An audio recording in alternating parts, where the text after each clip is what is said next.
Okay, do you remember what was happening around 8 months ago? You know, the city, boy, the orange cones and the construction mess was really at the forefront. And then there were a couple of stories about how certain orange cones had been there in the same spot for years. At one point, Geneviève Guilbeault had to make, the transport minister, provincial transport minister, was making promises. Okay, we're going to do this. We're going to remove the cones after 72 hours, and this is going to happen. And on the municipal side of things, City of Montreal, they summoned construction leaders, and they brought them to the table, say, hey, we need to find a solution, okay? We are going to fix this once and for all. No more orange cones. You have my word. It's 8 months later. Not much has changed. The Chamber of Commerce in Metropolitan Montreal is taking a look at this once again and is pretty unhappy about it all. Michel Leblanc is the head of the Chamber of Commerce, and he's on the line. Michel, welcome back. Good morning, Elias. How was my recap, Michel? How's the recap? Anything you want to add to the recap we started off with? Well, the recap is good. When you want to provoke change, the first thing you have to do is you measure the situation, which is what we did last year. When you said at the beginning of this year we released the numbers, but we took stock in September last year. So what we did is we looked a year later, and when you want to provoke change, well, you must have leaders that commit to change. And we have that. The Minister for Transport, as you said, the Mayoress, as you said, okay, we're going to change things. And then when you look at the numbers now, you realize not that much change, as you mentioned. Why? Perception or, well, why? I think, if anyone who's listening has ever tried to do let's say a business culture change, it's difficult. And my impression is that at the municipal level, the public servants, the blue collars, well, they have not changed. They have not changed the way they operate or the way they choose where you will have cones, for how long you will have cones. And then the tools did not change. The city has a platform called Agir, which is a platform where everyone who would like to block the public space for works has to, in theory, register their project so that the city, in the end, could coordinate and change the situation where you have all those work sites either all in the same area or one after the other forever.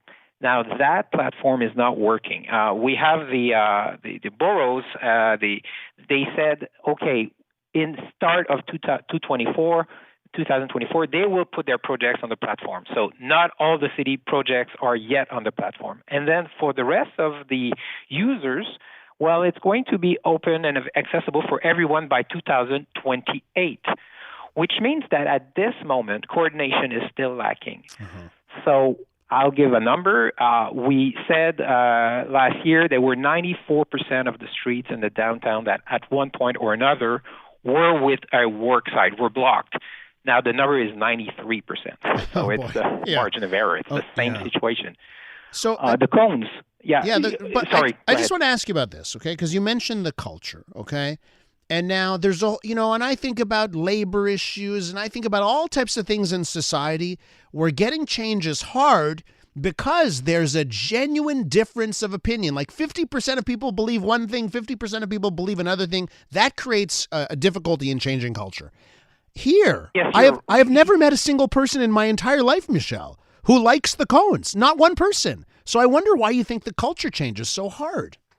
Well, maybe there's something for reflection here. You have still a part of the population that thinks that, mobility is all about bikes, walking, public transit, but not cars. So they don't really care about the fluidity of movement by car or trucks. Or even the buses. They will admit that buses need to go around, but still. So I think that we need to make a difference. There's mobility, fluidity, and speed. No one is arguing for speed. We don't want to have cars driving at 70 kilometers per hour downtown. But at the same time, we want the fluidity of movements. And this is where I think the city has to do some homework. They don't seem to care enough about fluidity of movement. So for many public servants, and perhaps even for some politicians, it doesn't really matter. And lastly, numbers. We numbered last year 27% of the cone in the downtown that no reasons to be there. Now we're down at 22%. So it means one cone out of 5 is there for no reasons. So it's either on the boardwalk on the boardwalk or on the the bike lane or on the street. So again, why don't the city take them away? Why do they leave them there? Again, it's the cultural approach to cones. A cone should be justified. If it's not there, it's taken away.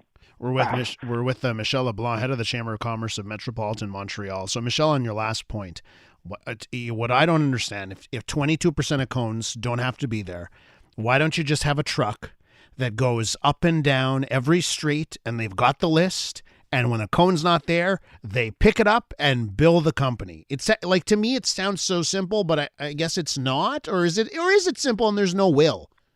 Well, the simple thing, and it exists elsewhere, is you oblige the companies to have a code bar on every cone, every obstacle. Yes. And whenever you have a cone, an obstacle, whatever it is, a cement block with a code bar, if it has no reasons to be there, you pick it up and then you charge them a hefty fine. So at the end of the day, everyone will be very conscious. Where are my cones? Are they there for a reason? If they're not there, I better take them away. Now, that means some changes, but it's also you have to have determination. And that's the politicians, and eventually that's the public administration. Did the cones get smaller, though, Michel? Remember they were talking, well, we're going to remove the really big orange round ones, and we're going to put those orange, thin bar ones. Did the cones get smaller? We see them. Honestly, you don't expect them to scrap in 1 month all the old big cones and then have all the new ones on place. So I guess we can see some changes there, and it's positive. They made some things. The government said that, for downtown work sites, the speed is not like a highway outside of Montreal. So the distance before and after the work site where there are cones is smaller than it used to be. It makes a difference. So there are decisions that are being made, but it's not making a big difference. It's on the margin at this moment. I'm looking at the analysis you did, looking at major thoroughfares: Jean Talon, Van Horn, St. Joseph, Pine, Sherbrooke, René-Lévesque, Notre Dame, and the 10-year period, how much cones were on these streets. What's your reaction to that? How discouraged are you when you see our major streets year after year over a decade clogged up? It's extremely frustrating. And sometimes I think about who's responsible at city because, we have Saint-Urbain. We highlighted last year this would be a reference street. It's a north-south street. Now, for 8 straight years, Saint-Urbain was blocked at one or many points all the time.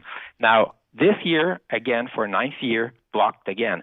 And I was just thinking, okay, if I was the person responsible, I would say to my team, okay, make sure Saint-Urbain is not blocked again, just so that we can avoid that. Now, they're not even able to do that. So as you mentioned, all the major arteries are the transit arteries are blocked. And it doesn't make sense. A big city like Montreal should be fluid. People should be able to predict what road am I going to take, how long will it take. At rush hour, we know it's slow, but it should be fluid all the time. Michel, I'll end off by saying Godspeed and keep fighting the good fight. Well, thank you. We're all in this together, so we fight, but we all need to fight together. I know, and you're doing such an important job in this one. Michel, we'll talk again real soon. Thanks so much. Thank you. Bye-bye. Head of the Chamber of Commerce of Metropolitan Montreal, that's Michel Leblanc.